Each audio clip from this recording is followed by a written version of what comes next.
Hi, real and welcome. I'm Cassandra Duffill. Thank you for joining me on The Abundant Practitioner. Now, this is our Practitioner Pulse episode for July 2026.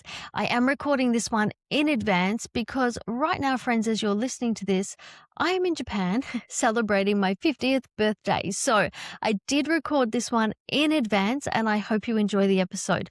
Practitioner Pulse is a new series that I started in June where we're going to come on every month and really touch on what's happening in the market, what's happening in our businesses, how we can take advantage of some of the things that are happening, what we might need to be mindful of.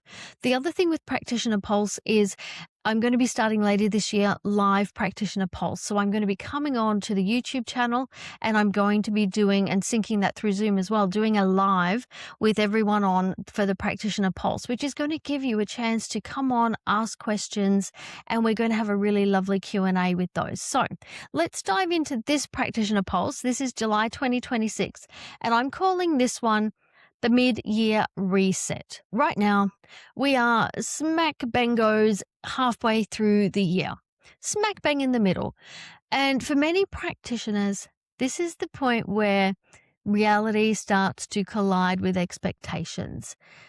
Did you start the year thinking, I'm going to do this, I'm going to do that, I'm going to launch my signature program, and I'm going to be generating 5-figure, 6-figure months by the middle of the year, and I'm going to be doing all these fab things? Now, that's great. I love a goal. You know that. I love good goals and I love stretch goals. But maybe right now where you're at, maybe you're ahead of where you hope to be. Maybe you're behind of where you hope to be. Maybe you're like me sitting here going, my gosh, wasn't it February last week? Where on earth is the year gone? It just feels like it's zoomed ahead. But whatever the situation that you're in right now, whether you feel ahead, behind, right on top, this is still the perfect time to pause and ask yourself what needs to happen in the next 6 months. Nothing happens in your business without a plan. And I find by and large, so many practitioners come into their businesses with just a hope and a prayer. I want to be successful. I don't know what that means. I don't know how many clients that is or what kind of revenue that is, but I want to be successful. And I'm just going to work in this business until I become successful, even though I don't know what success means to me yet. So we end up working, and never really understanding what that means. It's the step we need to take from being an employee in our own business to being the CEO, business owner running the business, because that's the person with the plan, that's the person with the strategy, that's the person who knows where we're heading. So what's going to happen in the next 6 months? Rightio. Let's talk about it. Point number one I wanted to talk about was our practice who might feel a little bit behind right now. And I know it's been a tough year for a lot of you. I absolutely get that. And you might be feeling that it's been slow to, get moving, that there's been some quiet periods. A lot of practitioners are telling me that this June period has been more quiet than they normally experience. And they've been a bit worried about that too. So that sort of slower start, the momentum's been harder to gain. Goals, unmet goals. And I know we can feel really deflated, can't we? If we've got these goals and we were going to be doing, $20,000 by February, then it doesn't eventuate. So unmet goals can be a problem right now. We can feel a bit deflated, a bit behind. And when these things start to happen, we fall into a little bit of comparisonitis. Oh, that practitioner looks like they're doing really well. Oh, that person looks like they're doing great. That's also the time where I see a lot of practitioners jump niches. When you're struggling in yours and you see someone online who seems to be getting all of this traction for, say, adrenal health and adrenal fatigue, and you think, ooh, that looks good. That looks lucrative. I'm going to go and do adrenal health. It's got nothing to do with the niche. It's got everything to do with you and how passionate you are about it and how much you love what you're doing. So don't go niche jumping. Don't go copying niches. Don't go copying messages. Don't go copy just because someone's got a successful signature program doesn't mean you need one. It's time to reset right now and come back to center, because 6 months you've got left of the year. 6 months.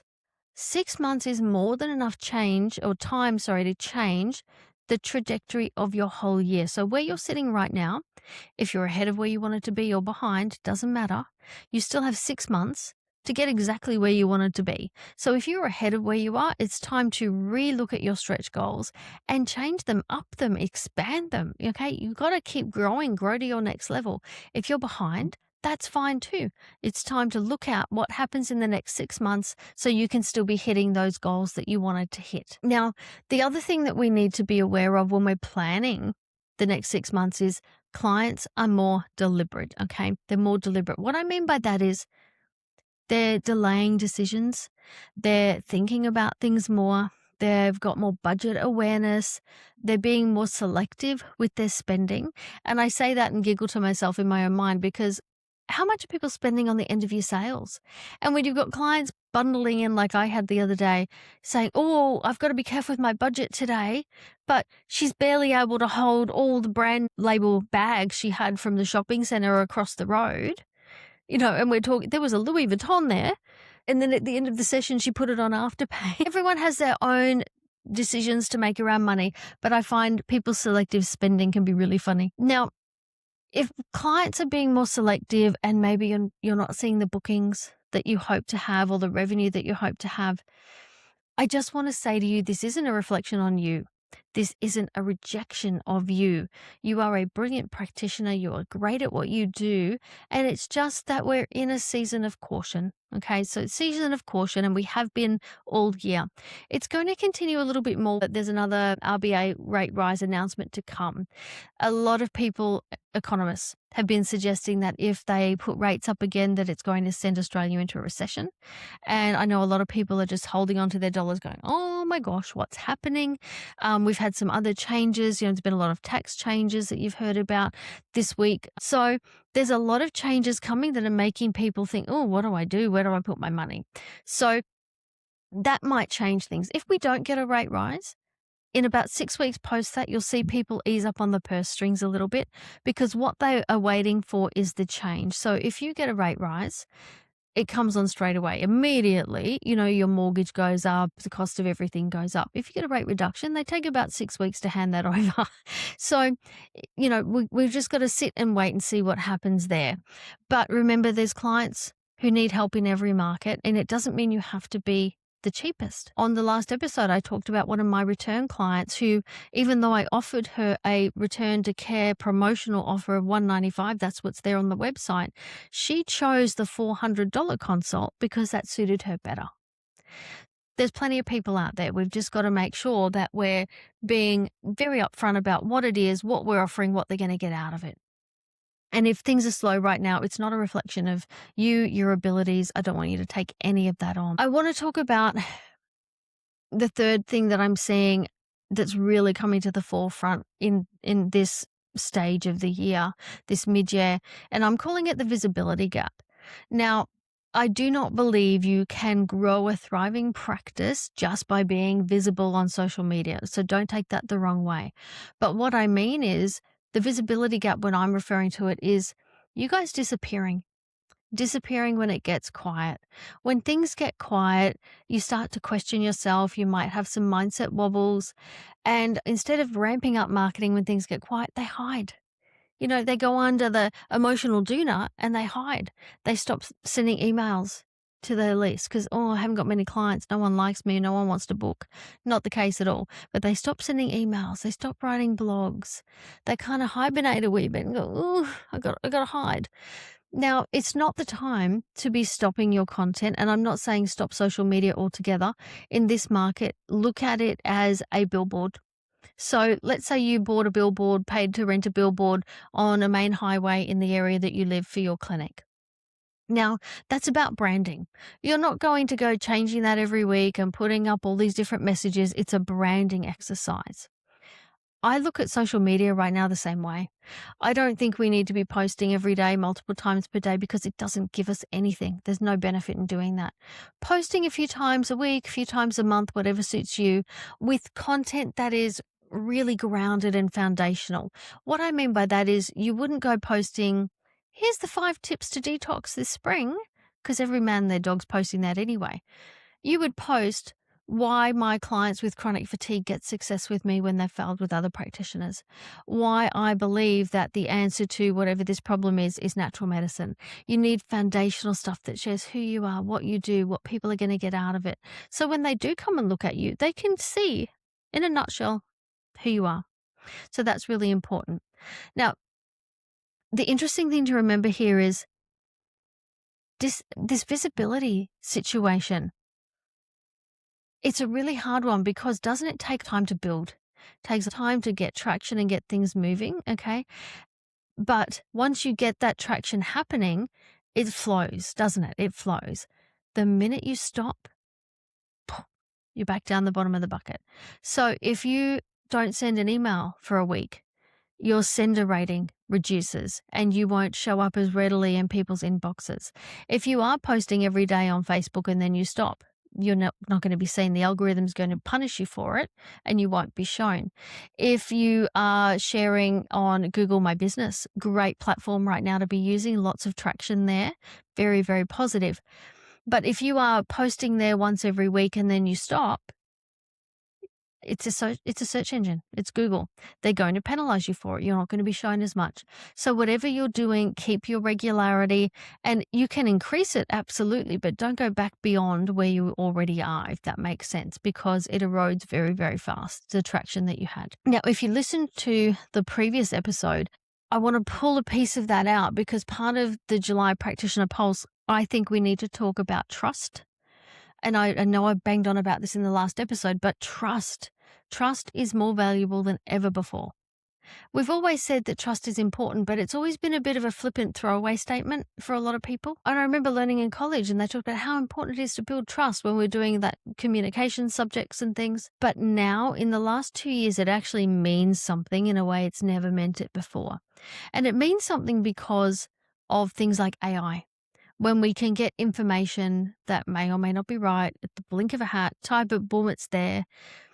Having someone we can come and ask, like a practitioner who specializes in something, who we trust, is much more meaningful. Trust is also becoming more valuable because we are content overloaded. And one person's saying this, and one person's saying that, and this person's saying something different. When you've got all these conflicting opinions, how do you make sense of that? You go to the person you trust and you say, what do you think? What do you think? That's why content overload is eroding trust even more. So you've got this content overload, you've got all of this noise. It's really hard for people to focus on anything, yet they might be thinking, oh, this looks like the way forward. Then they're seeing all this other content about something else and they're thinking, oh, is that the right thing? Maybe I'm wrong. So being able to trust you is more important and more valuable than ever before. I think it's an important thing to note that information is becoming easier and cheaper than it's ever been before. You can find anything you want online. AI can give you something in milliseconds, be it right or wrong. Okay. I know a lot of people who've ended up with crashed websites recently because they followed what the AI told them to do. And then when they went back to the AI and said, that didn't work and my website crashed, the AI literally said, oh, my bad. Yeah, that's right. If you had have done that, that would have crashed your website. So, we've got to be careful. That's certainly not somewhere you want to be getting your health information, is it? So trust is much, much more valuable. Now you can utilize that. Utilize that to your benefit. That means keeping in touch with people, making sure you're emailing your list. It's a great time if you don't have one to start a YouTube channel. And I'm not saying to post one thing every week. I'm saying it's a great thing to have there because if I see you on video, I'm building more trust and more credibility than if I'm reading something you've written. If you had a YouTube channel that you only put something up on once a month, so be it, that's fine. What if you had 6 short videos on there talking about you, your practice, the people you love to help, the results that you get? So I can come as a potential client and watch all of that. By the time I've watched you in 6 little 10-minute videos, I feel like I know you. I could probably walk past you in the supermarket and recognize you after that. That's what's really important. Now, with the back end of the year, this next 6 months, I want to say these words to you: focus will win. Focus will win. Those of you that are scattergun, going, I'm going to do this, now I'm doing that, now I'm bouncing over here, and someone else told me to do that, and you're boom, boom, boom, boom, boom, you are going to find yourself at the end of the year in the same position you're in now. That's just the way of it. But if you can get focused, set a plan, make a process, and follow it, that's where the results will come. A lot of my practitioner clients right now, so you know that, yes, I'm a naturopath and I've got my clients in there, but I've also got practitioner clients that I mentor. Now, by and large, they're saying to me at the moment that their client numbers are increasing. They're seeing momentum. They're seeing more people come in. And it's because they are being consistent. We've been working for months on getting their content moving, getting regular with their email marketing, putting up the blogs, getting the right words on their websites, and it's working. And you know what? They were focused on that instead of stressing about, oh, I haven't got enough clients. They focused on the marketing plan that we set, and now it's coming to fruition. Things are building. Building is momentum, isn't it? And that's what we want. So I want you for this back half of the year right now to make a plan. What does it look like? I want you to plan first revenue. What do you need to earn? What do you want to earn for the rest of the year? And break that down into the months that you've got left. Break it down into the months. And then what does that look like in terms of client numbers? How many initial consults do you need and how many follow-up consults do you need to hit that number? If you sell products and you're selling herbs or supplements, what sort of numbers do you need to do there? So all the different revenue streams you have available, work that into your plan so you have an idea. It's just great to have that goal of, right, I know I need 10 initial consults and 20 follow-ups this month to hit that mark, because then you can track it. And how good does it feel when you go, wow, it's week 2 and I've already done 2/3 of those consults. Like, that's an amazing feeling. So map out your sales and revenue first. Then I want you to make a marketing plan. I want you to make a marketing plan for the next 6 months. Marketing plan that focuses on content over social media. Content over social media. We want to do the things that work. I'm not saying dump social media. You can have it in your plan, but give it the priority it deserves. I want you to focus on email marketing first. I want you to build a list. If you don't have one, start one. If you've never created one and you've got to practice, get all those client emails and make yourself a list. I want you to start writing content. Blogs, articles, or just condition content on your website about the kind of people that you help. I want you to put those up. Google is looking for you to update your website once a week. If you do not update your website once a week, you will lose ranking. So a blog is a great way to tick that box because you're putting new content on there, content that's highly searchable by your ideal client, and you're keeping Google happy. So that's great. Then that content that you've written becomes everything else you need it to be. If you have a podcast and you want to do a podcast episode, whatever you wrote on the blog, that becomes your podcast episode. If you want to do something for YouTube, sit there, speak it. That becomes your YouTube content. The blog becomes all of your social media posts. I used to physically print my blog and highlight the words and the phrases that I would put on my social media. That covered off that week's worth of social media done. You send one email, you write one blog, and then that blog becomes everything else that you need, your daily Facebook posts or your 3 times a week Instagram posts. Set a consistency for your marketing that you can achieve. There's no such thing as best consistency or frequency in this market. It doesn't exist. It's about what you can achieve and grow from there. So get regular with what you're doing and stick at it for 12 weeks. You know, it takes 12 weeks to see any success, and then adjust. So if you've done your plan for that 12 weeks and you've seen nothing, I would suggest that perhaps your frequency is not high enough. The frequency I can suggest is weekly, but I know that's a lot for many of you. So a weekly blog, a weekly email is too much for a lot of you. If that's the case, fortnightly. And if you can't do that, do monthly. But I would never, ever do anything less than monthly. And if you're only doing it monthly, you are going to take longer to see results. So if it's going to take us 12 weeks doing it weekly, you're probably going to be looking at 6 months to a year before you see any traction just doing monthly. In all honesty, though, it won't take you that long. It won't take you that long to knock that up. One email, one blog. It shouldn't be taking you a full day to write a blog or an email. It should take you an hour, if not less, to do that. Okay, so main thing here is you need a plan, and you need a plan for your sales and a plan for your marketing for the rest of this year. It's not about having another platform. It's not about doing another course. It's not about introducing a new offer. It's not about another shiny object and chasing something else. It's about activating what you've got in front of you in the best way that you can. All right. So as we're closing up this episode of the Practitioner Pulse, I want to just remind you that later this year, we're going to start bringing these conversations into quarterly live Practitioner Pulse sessions. So keep an eye out for that. That will be live streaming on the YouTube channel, and I'm going to run it through Zoom as well. So if you are a practitioner who wants to finish the year really strong, you may not be the one who had the best start. Okay, there's 6 months of the race left. So even if you're a bit flat right now and things haven't worked the way you wanted, you've got 6 months to turn that around. So be the one who stays focused, be the one who makes a plan, be the one who sees it through. Okay, stay connected, stay activated, and get the things done. Those are the people that come December are going to be saying, Cass, I had a great 6 months. All right, friends. So go take some action, and I will see you in December with much better results. All right, friends. Thanks for being here, and I will see you in next week's episode. Have a great week.